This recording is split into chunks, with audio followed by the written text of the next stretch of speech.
Hello， 大家好，我是傻皮。非常不幸的事情还是发生了。之前我给出一大堆分析，在这集播出结束后，全部碎成了渣渣。小豪还是说服到泪眼溪。那么这一集到底发生啥呢？还是来讲一下吧。本集刚开始，小智和小豪在宫门市用餐，而这个时候泪眼溪被一大桌子美食吸引过来，并且悄悄地隐去了声息。两只大葱鸭专注进食，并没有注意到异样，所以发现食物变少，都以为是对方干的好事，于是拔起大葱准备一决雌雄。小智等人注意力也被大葱鸭带跑，这就给泪眼溪机会。于是刚才眼皮子底下还装得满满的食物瞬间不见，这让皮卡丘、利欧洛和藤人小将都感到奇怪。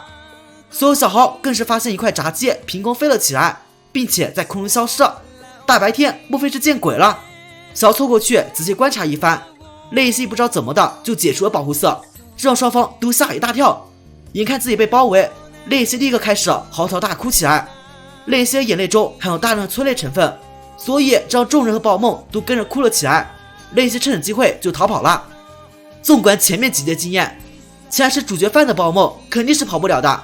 小智和小豪立刻开始找起了泪眼溪，并且小豪表示非常想要说服泪眼溪，给出的理由却让人大跌眼镜。因为泪眼溪可以隐身，这一点很像梦幻。呵呵，泪眼溪要是听到这话，才不会被你说服呢。后来从乔伊小姐那里得知，这个泪眼溪似乎是迷路后误入城镇的宝梦，并且顺带告诉小智和小豪，泪眼溪遇水能够隐身，说起水背后就有个大喷泉，说不定泪眼溪就在里面。于是小豪就对着喷泉发表一番演讲，希望泪眼溪加入自己的队伍。他对泪眼溪的能力很感兴趣，可以一起吃饭等等。但讲完泪眼溪并没有被打动，于是小豪再做出一个让所有人都瞠目结舌的举动，他气急败坏的朝喷泉丢出一个精灵球，结果这精灵球居然和长了眼睛一样，直接命中泪眼溪，并且还直接收服成功了。这精灵球怕不是涂着红白色的大师球哦。这也成为目前为止唯一一只被收服的如此草率的御三家。其他御三家怎么说都有至少一集的铺垫啊，这就直接被捕获了。接着利欧路闲着没事，在挖土的途中意外挖出一只宝梦沙包蛇，看新的宝梦小赞想说服，不过这只沙包蛇看上去可不好惹，一甩尾就把球弹了回去，见无法立刻收服，小豪于是派出泪眼溪对战。泪眼溪被沙包蛇吓直接隐身，在沙包蛇迷惑之际，一发水枪将其击中，接着又是使用拍击攻击沙包蛇，连续受到攻击沙包蛇直接吐出大量沙子。泪眼溪因为体表被沙子覆盖，于是现形，让沙包蛇一击就让泪眼溪打哭了。受到眼泪影响，众人再次大哭，沙包蛇也趁机逃跑了。而此时受惊的泪眼溪也不见了，众人四处寻找。然而小豪找到泪眼溪后，泪眼溪因为不信任小豪，于是再次逃跑。这回他跑到火箭队附近，此时火箭队因为意外坠机，临时被一只野生莫鲁贝克吃光，生气的不得了。而武藏愤怒一头居然击中泪眼溪，他们于是就把泪眼溪绑架了。注意，这是莫鲁贝克就之前预告里的那只，而非网友猜测的玛丽的宝梦，所以有点失望。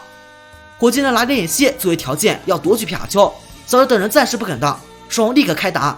面对火箭队从本部那里拿出自爆磁块和太古盔甲，小智和小豪一开始竟然不是对手。武藏于是嘲讽，竟然为了这种爱哭鬼拼命，实在不值得。然后就套路了，小豪不断的坚持感动泪眼溪，他的回忆中显示，似乎他一直是个小透明，不被人注意。小豪似乎是第一个欣赏他的人，于是他想为小豪做点什么。